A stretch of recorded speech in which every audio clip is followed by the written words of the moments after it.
Hello, everyone. I hope you all are doing well. We're really happy to have you today for today's learning opportunity. You're definitely in for some great content. We've got a panel of heavy hitters, and we also have some experts joining us to talk a little bit more about this really exciting resource that we are launching. My name is Olivia Harp, but I will give you all maybe 30 more seconds to fill the room a little more, and then we'll move forward.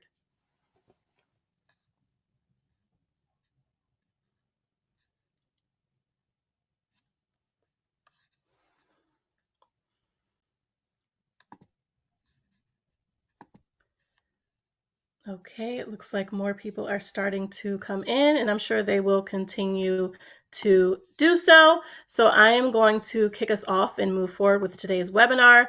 Before we begin our formal presentation, we would like to acknowledge JPMC for their generous support for this project and Playbook. We really appreciate you. And so without further ado, welcome to the Mergers and Acquisitions Support Playbook, helping CDFIs and ESOs guide entrepreneurs through acquisition.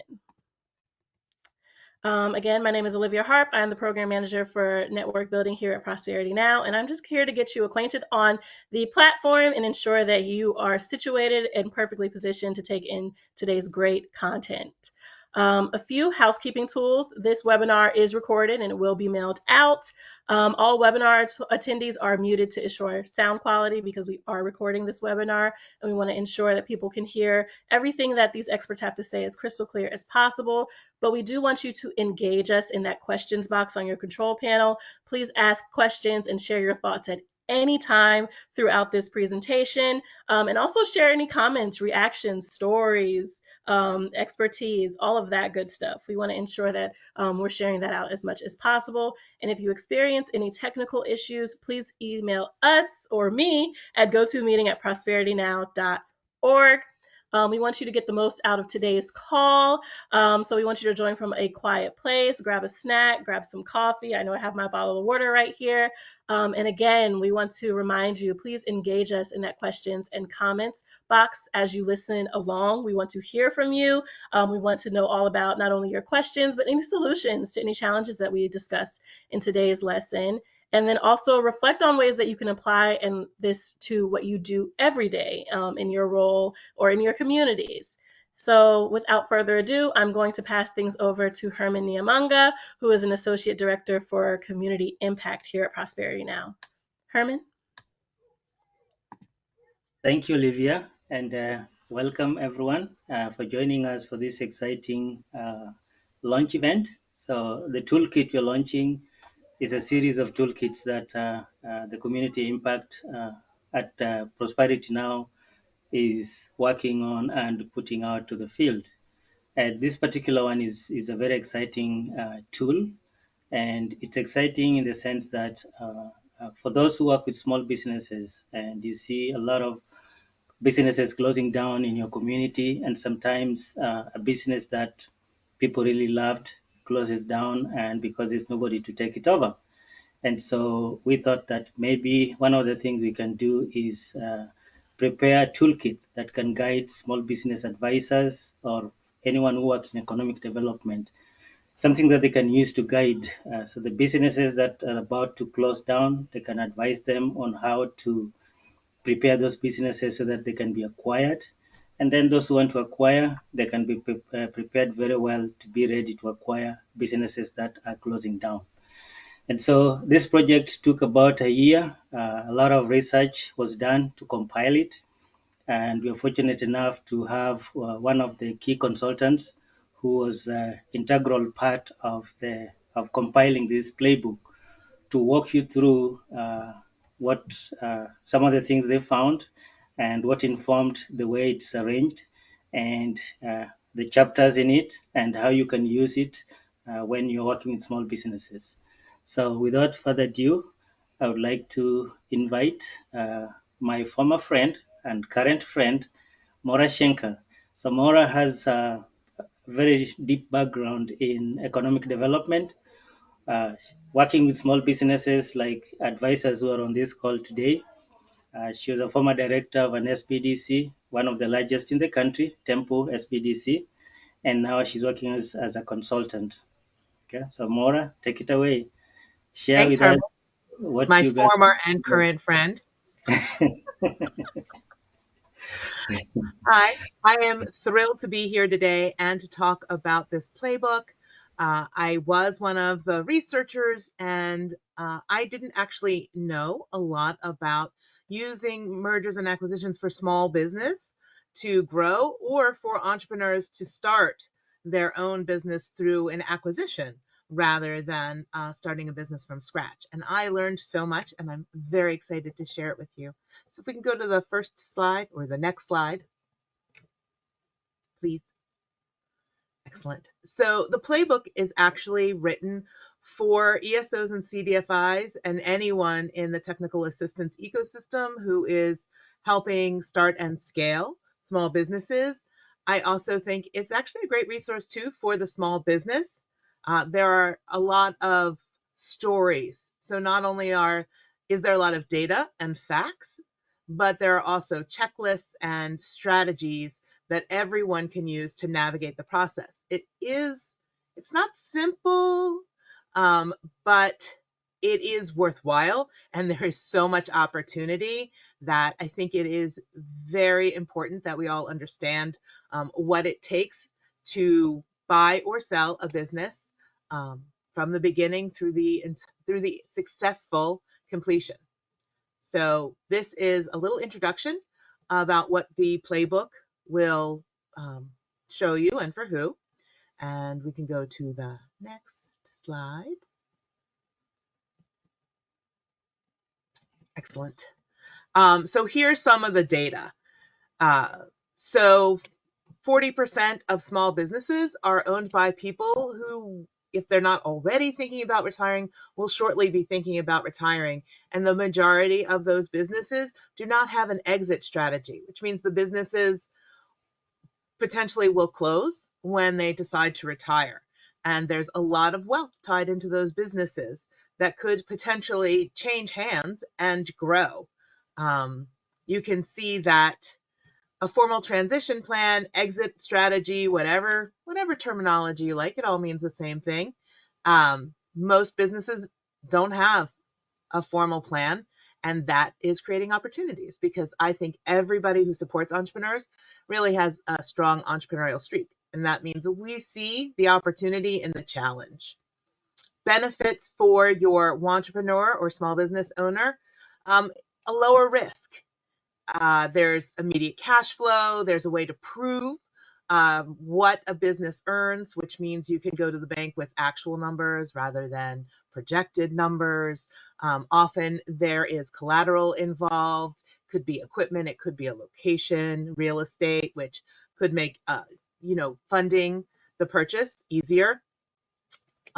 You also have some staff in place.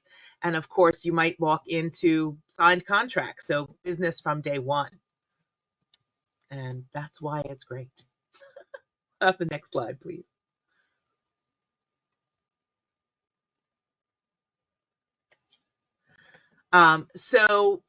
This is a nice, not long. It's well laid out, easy to understand, and guide you through the entire process. And yeah, every section has a checklist. It talks about what opportunities there are within that section. Think of it as a timeline.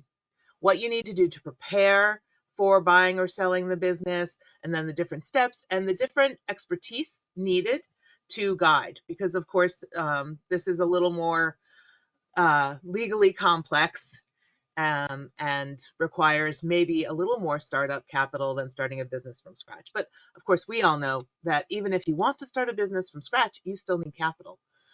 So capital is always a discussion.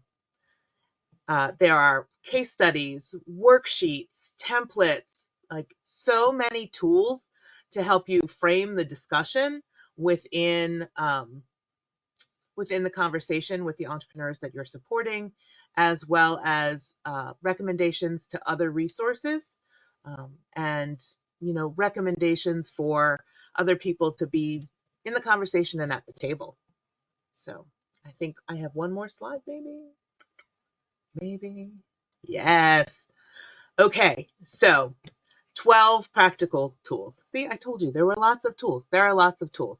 Um, I Being involved in this project really taught me so much because what I realized was the size of this opportunity and its immediacy. Like, this opportunity is happening right now. People are retiring, and not only is there, entrepreneurship through acquisition, but it's also a really incredible growth strategy. Most small business owners, I started as an entrepreneur. I've owned several small businesses. It never occurred to me when I owned a business to buy another business as an expansion technique, but I wish it had. I wish that there was somebody there who had counseled me to think about it this way, um, because I could still be a business owner. Wait, I still am a business owner. That's okay. You're going to hear from some people who participated in the actual kind of pilot working and developed some of these tools. And I think that the panel discussion is going to be incredible. And I encourage everyone here to ask questions because our panelists are amazing. And with that, I am going to hand it back over to Herman.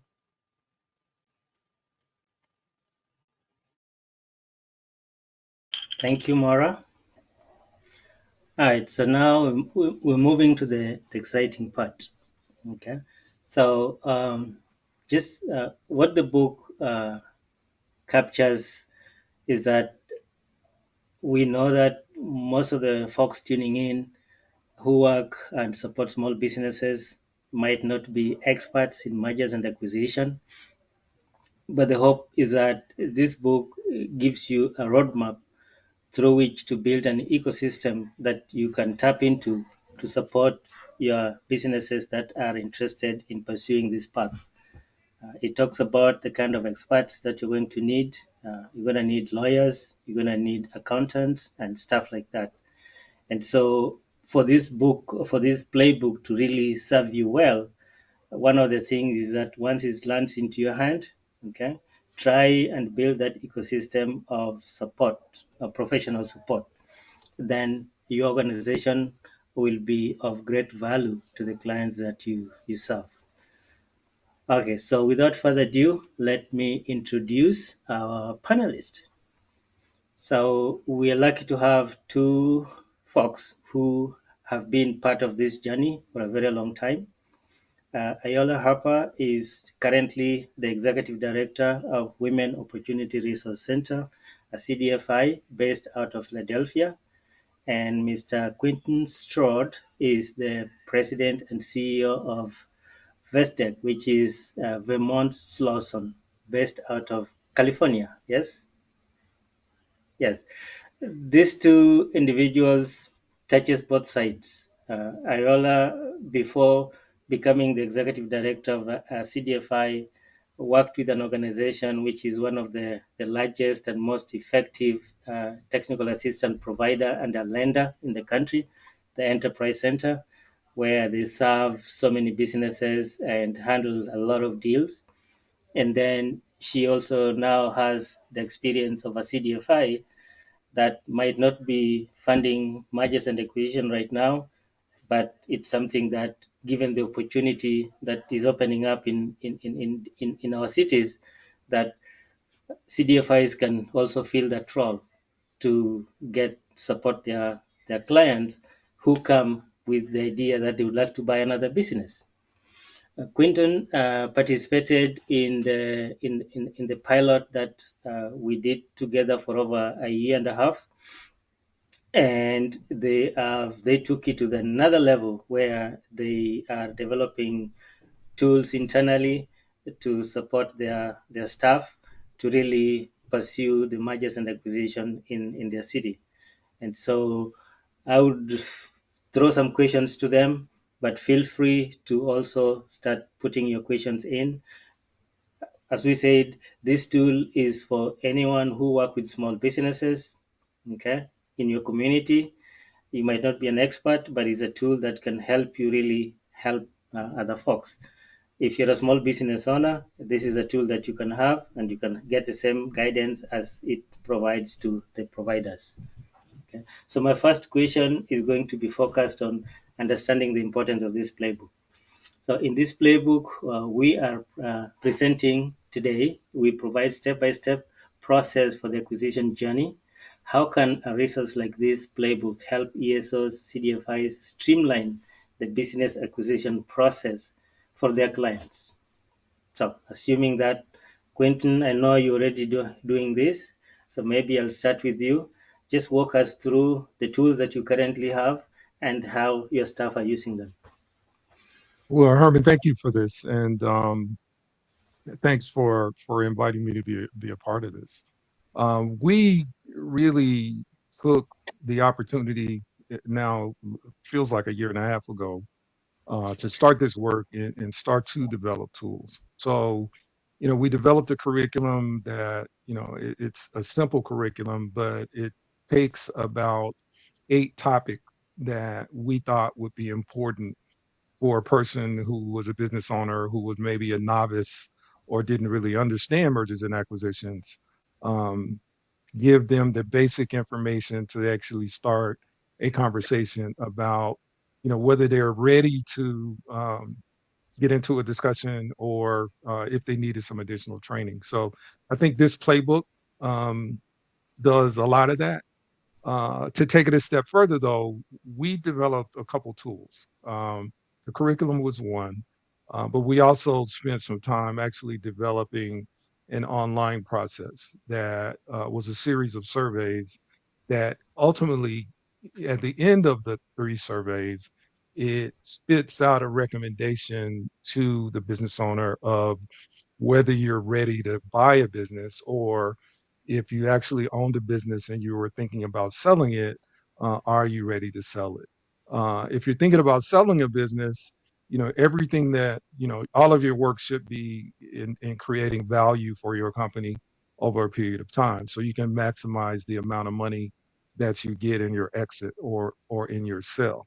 Um, with the number of people who are graduating from college today, and the number of people who are leaving corporate situations and still leaving those corporate situations with real skills, there are a lot of people starting business today, specifically Black women, and in Black and Brown community in general.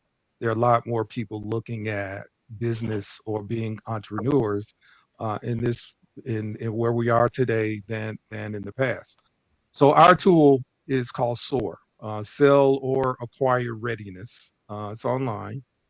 We haven't actually launched yet. We'll ultimately looking at a launch in June of this year.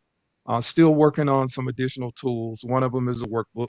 So I'd like to take a closer look at this playbook to see where we have some commonality. But we're actually working on a workbook right now with some professors at Howard University and Morehouse College to really solidify the work that we've done.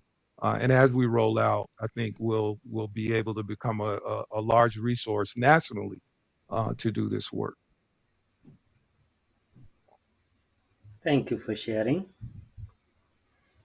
Yeah, and if you receive this playbook today, it's just like count it as just like a start and a resource, and see how much more you can do in your community. You can tap into local resources, build an online portal, whatever it is, but just find a way to make it available to your entrepreneurs that you serve. Iola?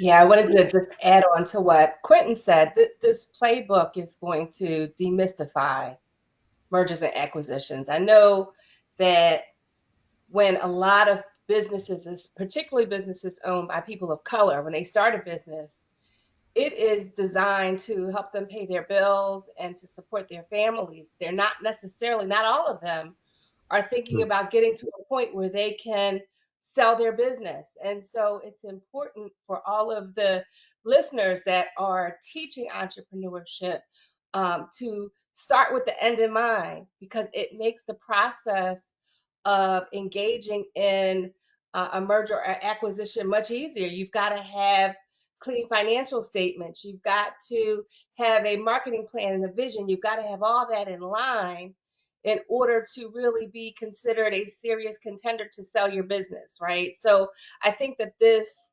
playbook is going to be great in terms of helping people understand all of the facets of a merger and an acquisition, what you have to go through, and to begin to prepare in the beginning for what could be ultimately be a sale, or to help them understand what they have to look for if they want to acquire another business. Okay. All right. So my next question is from what Maura presented, we know that there's going to be over $4 trillion in business assets to be acquired in the next decade. And so, from where you sit in your organizations, what do you see as the most significant barriers preventing that might prevent some of your entrepreneurs from pursuing acquisition, and how can they overcome them? Hey, Herman, I'll take Clayton? the first part of that. I think some of it is knowledge, some of it is comfort level.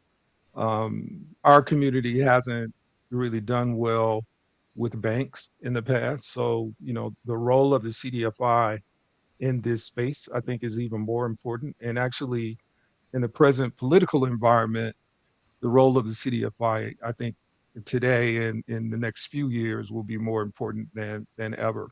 So, when we developed SOAR, the businesses that Herman just described, you could actually do an acquisition target at less than 1 million or up to 5 million. So when we developed SOAR, we were actually pointing to the SBA 7A loan as an opportunity for us to complete those transactions. And the training and the support that we have within the CDFI landscape allows us to actually prepare people for those transactions over a period of time. So I think CDFIs in general are the perfect place to support the community in this arena over the next few years.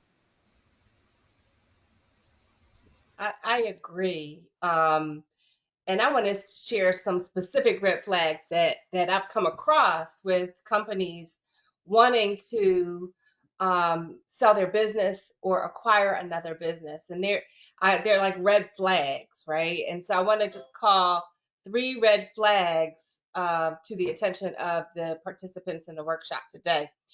One of them is finance and accounting records.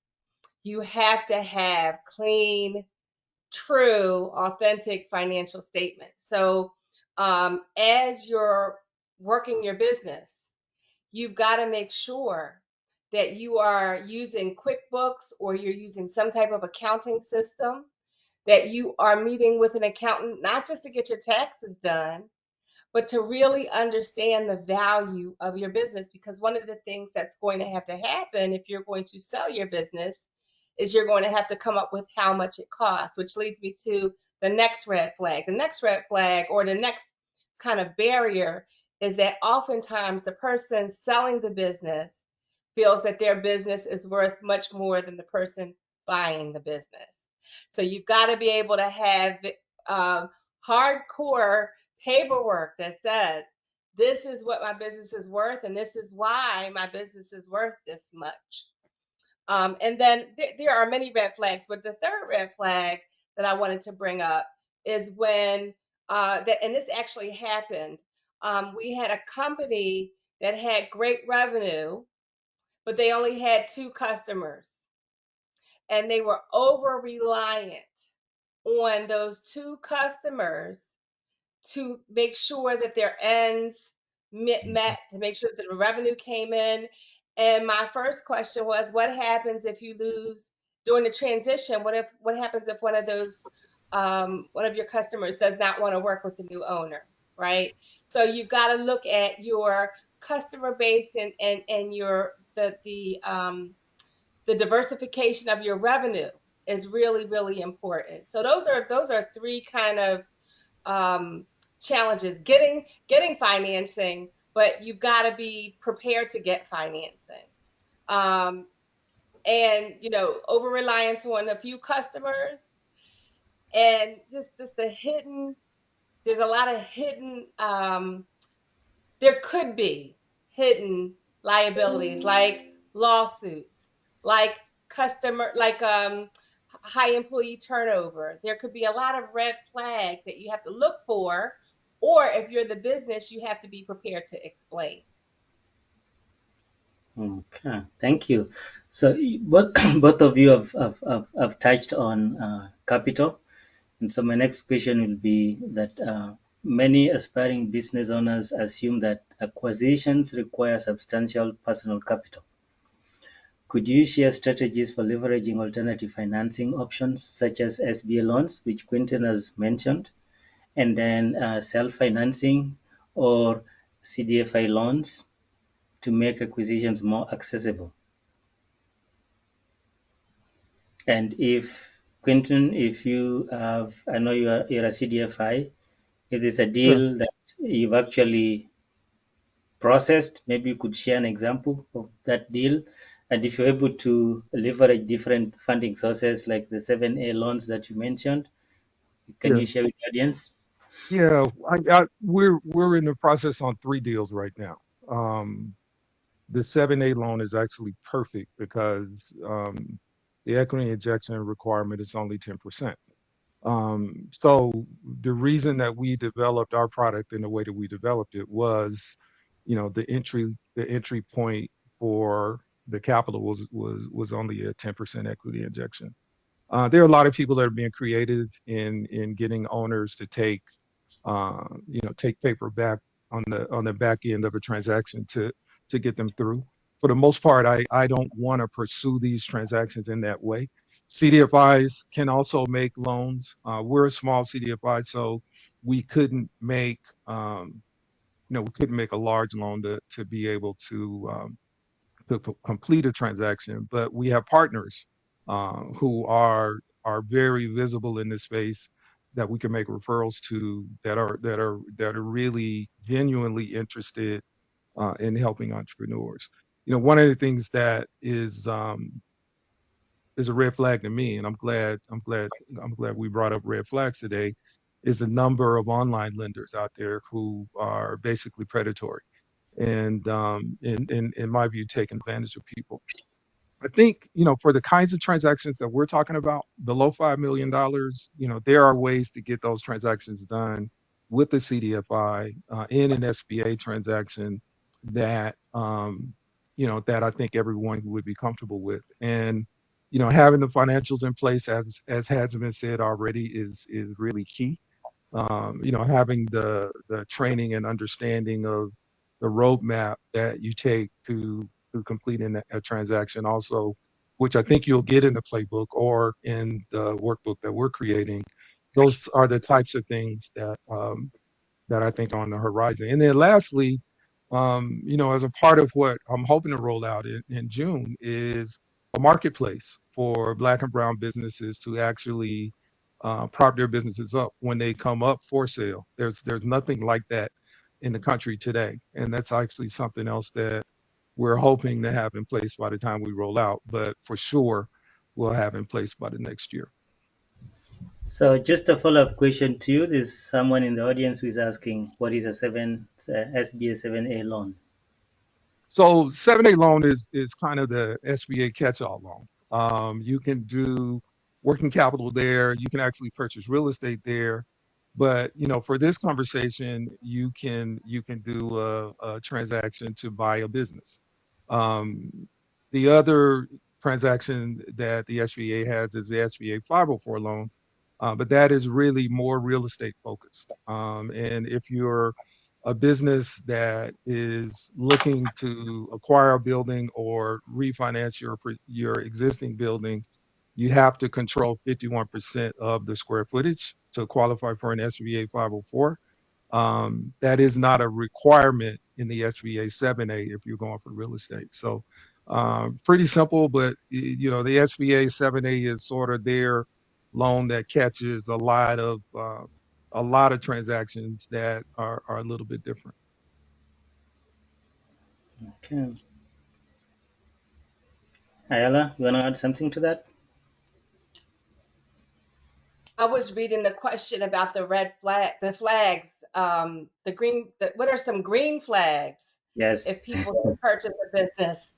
So by green flags, I mean that I'm assuming they mean what tells them that it's a good deal or that they should move forward with it. And I'm going to say if you can look at their financial records and get a clear picture of where the business stands, that's one thing. If you've done your due diligence and you are sure that there are no undisclosed debts, that there are no lawsuits, no tax obligations, because those things can come back to haunt a business owner after they purchase the business. And you want to know about their target customer. And if there are more customers that you're going to gain by acquiring this business, or if there's a way, and there are different types of mergers and acquisitions, and I wanted to just kind of share them with you. But there's a thing called a vertical merger or acquisition, and that's when you're a horizontal merger or acquisition, and that's when you combine with a competitor to increase your market share. So is your market share really going to increase? Are your revenues going to grow? If the answer is yes, I'd say proceed to the next step. There is a product extension merger, and that's when you acquire a business that has complementary products and services. So I always use the example, we worked with a cleaning firm, a cleaning company that was doing really well, and they acquired a small company that specialized in crime scene cleanup. So that was cleaning up blood and gore and guts and all of that. And what that did for them was it expanded their customer base. They had to get additional trainings and certifications and things, but it was a great expansion for them. So those are the type of deals that you want to look for, things that are going to expand your capability, that are going to expand your customer base, that are going to allow you to acquire more customers and make more money. Just to, Ayala, I'm putting you on the spot. When I Okay, attended your webinar last year, Mr. Greg, who shared a very good example. Craig. Yes. Yeah. So Craig had a construction company called Pride Construction, and he found himself always needing to get electrical supplies for his company. And so he actually acquired an electrical supply company. And that combination or that merger has afforded him great opportunity because in our market, in the Philadelphia market, there is not another supplier, minority supplier of electrical supplies. So not only did it expand his market for the construction, but just the supplier portion of the business was now owned by a minority business, and he was able to grow his business from that perspective as well. So, think about in the business you're in, what else does your customer need? What do they reach for next? And start to look at those type of opportunities or those type of businesses as possible acquisitions for yourself. Thank you. So let's now talk about some of the lessons for success. And so the question is, what are some of the most common mistakes first-time acquisition entrepreneurs make once the deal is finalized, and how can ESOs, CDFIs support them in their journey? So, Quentin, do you have any example of somebody that came to you, you guys structured a good deal, and Yeah, then Iola just brought up a few things that make me think about how companies are matched and if you're keeping a person from the acquired company on for a period of time, just as a transition. I think the things that I've seen in the past have been mistakes that are made where there's a terrible match on that end of the acquired company actually having a person staying on for a while as a part of that transition. So um, being careful and just kind of matching a SWOT analysis of the acquiring company, of the acquirer, um, and figuring out, where you use those strengths and how you use those strengths, and then taking advantage or building on. There'll always be weaknesses after the merger, building on the things that are weaknesses. I can't give you, yeah, I can't give you one. We worked on a deal last year, um, female business in the pipe repair space, and she traditionally, she was one of the only females in that space. And when I say pipe repair, she has crews on site on oil fields across the Midwest. When stuff breaks, her crews go out and fix things. That company was acquired by an African American female, um, and it didn't match in the way that we thought it would. So, a lot of the customers, Midwest, a lot of the customers weren't as comfortable with the acquiring company as we thought they'd be, and so there was some bumps in the road early that were smoothed out, but there were bumps in the road because they were accustomed to working with one person, and then you have um, these new owners come in who are very sophisticated attorneys, and they want to do things different. And we got it all worked out, but kind of figuring out where there's a match, if you can get people to stay on long enough to make formal introductions, and get the customer base comfortable with the new owners, I think is something that is missed in a lot of cases. Hmm. Right. So this is I will. yeah. Oh, Go ahead. Go. No, go I was ahead. going to add on to what Quentin talked about, kind of the culture, the clash of the cultures, like how one owner operated versus how another owner wants to operate. But there are also things like understanding contracts. There are things like understanding software, how to use it. And so I always recommend that when you are in the deal making process, that you maintain employees or an employee who can help you understand through that transition how this software program works, how what the employee culture is like, what type of systems do you have in place, and things, and help you understand the contracts, because you really have to understand what the company that you acquire has in place so that you can build on it and grow it. Thank you. So there's a question from the audience here. How can CDFIs that don't have specific experience with mergers and acquisition support people or businesses that are interested in it? Does the playbook cover how to support them? The answer is yes, but what we added is that having access to this playbook is not going to make you an expert in mergers and acquisition. And the playbook also gives you a guide on what kind of expertise, the professionals that you need to put together to really be able to support whoever you are trying to help well. Okay, so there Yeah, are, Herman, let yeah, me chime in there. I don't think we're all pretty new at this, and I would say new in the last couple of years. None of us are experts at this point. So I think the playbook helps, but also reaching out to people who have done this work as well. The simplification of taking an SBA approach, because if you're a CDFI, you probably have done SBA loans. That's going to simplify it a little bit more for you as well. But in my view, there's a growing network, I think, of organizations that are now beginning to play in this space, and like all networking, just figure out who the players are and reach out for support. I think all of us would love to figure out a way to help. yeah.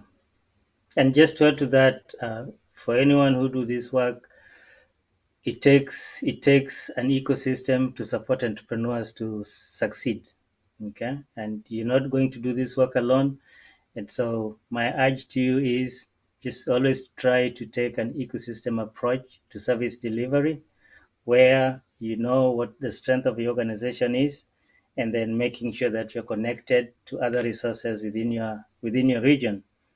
Okay, and that involves people who are in the professionals who run the professional firms, whether they're attorneys, accountants, stuff like that. There are other lenders in within the region. Then you have nonprofits that do this work in different areas. You got your SBDC, you have SBA offices in your cities and regions.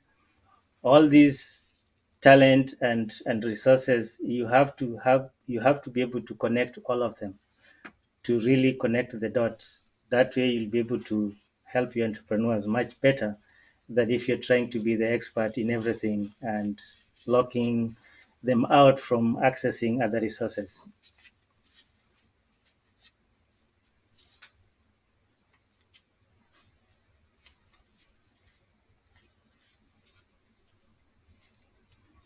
Let me see if there's another question. The world in which our businesses exist is constantly changing. How does this playbook contribute to our practice of sailing the ship as we build it?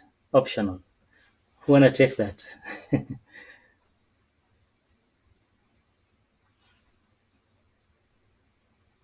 I mean, a lot of things that I do. We always say, fly the plane while we build it, or sail the ship while we build it.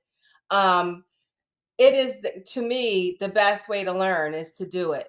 Now, I'm not saying that you want to go out uninformed, and this playbook gives you a basic information, and it lets you know the type of expertise that you need. Like Quentin said, you want to reach out and you want to build an ecosystem around you.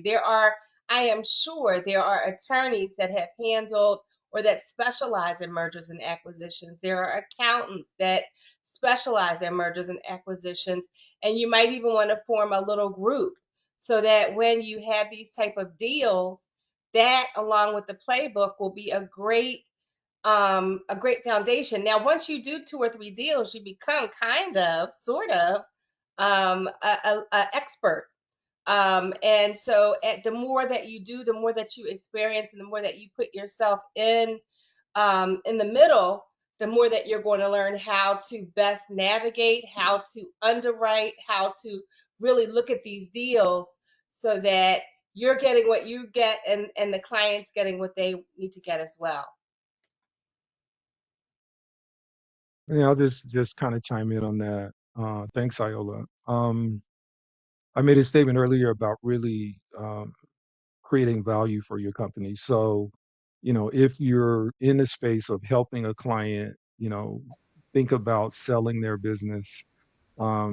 Your focus, as a support organization, should be to help them to create value. So, how much more bottom line can they create over time? So, if their net income is in one place when you start, how much stronger can they be?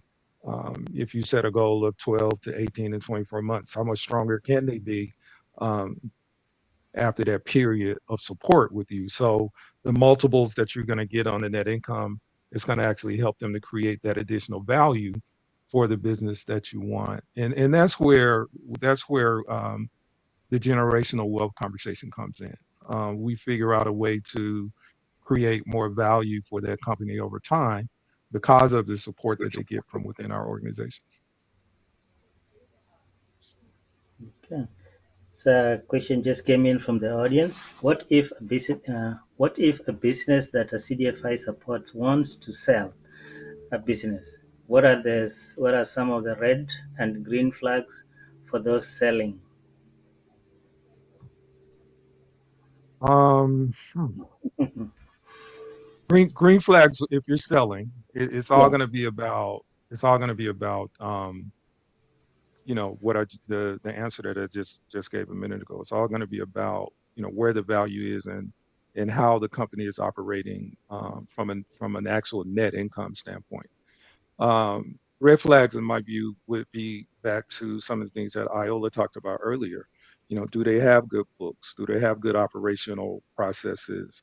Are they using, the best accounting systems that are out there? And I don't know what they are, but everybody uses QuickBooks, so that seems to be easy. Is it legally in a good place? Does it have tax liens? There are a number of things. Has it been in bankruptcy?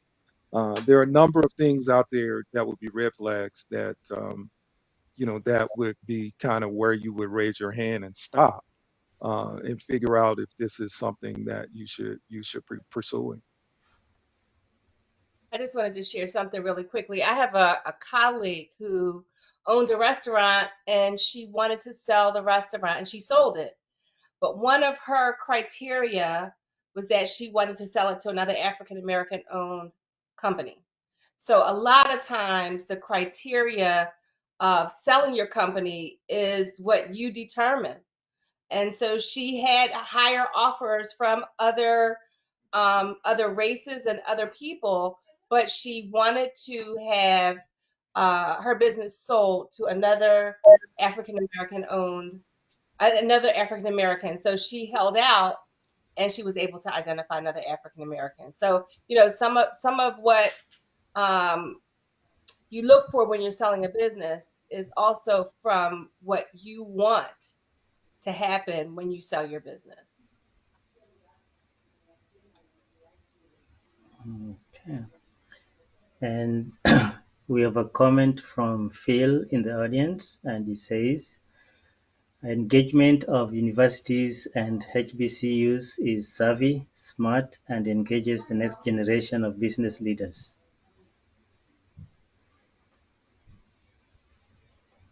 But I missed the first part of that question, so can you ask it again?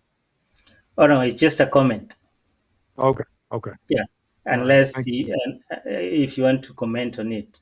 But his point was that engaging universities and HBCUs is savvy and smart Yeah, and just engaging. yeah, just in general. If you're engaging universities, specifically HBCUs, if you have um, PhDs from those universities as a part of building the content, I think it just adds a level of credibility, especially in our community. I think it adds a lot of credibility. So in our work, locally here, we don't have an SBCU here in Los Angeles. Well, we sort of do. Um, Most of them are back east, but we work with the University of Southern California. So USC is one of the premier organizations on the West Coast. Um, because of the relationship with Prosperity Now, though, we've also developed a strong relationship with Howard University. And so they've been a part of this process now for a year. And because of the work with Howard, we were able to bring in professors from Morehouse College as well. So there seems to be a lot of interest in the academic space, for this topic, as I think the professors are seeing students who are gifted, who are interested in starting up businesses and acquiring a business, maybe a little bit easier than raising the capital as a startup. Okay. All right. So thank you both. And if you can just take a few minutes and share your final thoughts to the audience, some words of encouragement, matching orders, what they need to do when they get back to their communities. Well, you want to get a hold of the playbook. Um, and I just want to share, mergers and acquisitions can accelerate a business's growth much faster than organically. And like I said, a lot of small businesses, they're not thinking in that way. So it is up to us to really suggest that they look and they learn about it because it is a great way to generational wealth. And so that's my final word. This is buying a business, especially a business that is complementary to what you do, can expand your market and can grow your revenue is probably a much faster way to growing your generational wealth than just waiting to grow your business that way. Yeah, and for me, thanks, Iola. That was actually perfect. For me, I just think, staying on top of this, I think this will be a growing topic in the future for our community. And I think there are opportunities out there with a number of business owners who are baby boomers who are retiring, to do, either small acquisitions or large ones for that matter. But there are going to be opportunities, and this is going to be a conversation that I think will be happening consistently across the board for the next several years. I think we have about a 15-year window of those baby boomers, kind of maxing out. Um, Networking, kind of figuring out a way to find the organizations that are doing this work in the CDFI space. Um, for the most part, most CDFIs are part of OFN. Um, pushing OFN to create conversations in this space that are in general helpful, for CDFIs learning the work. I haven't seen the playbook yet, but I will reach out and figure out a way to get a copy of it today, and maybe use it to either enhance the work that we're trying to do, with our workbook, or just stop the work on the workbook and just integrate this playbook if we can get permission to do that. But those are the types of things that I think that are on the horizon, and just kind of keep in mind that this conversation will be, I think, a pretty consistent conversation in the future as we go forward in this space. Thank you. And when you receive the playbook, please go through it. And if there are additional tools that Prosperity Now can develop to continue supporting you in promoting and helping clients in through mergers and acquisition in your community, just let us know. Okay. And so with that, we are at 1:55. I will hand it over back to Olivia and to close us out.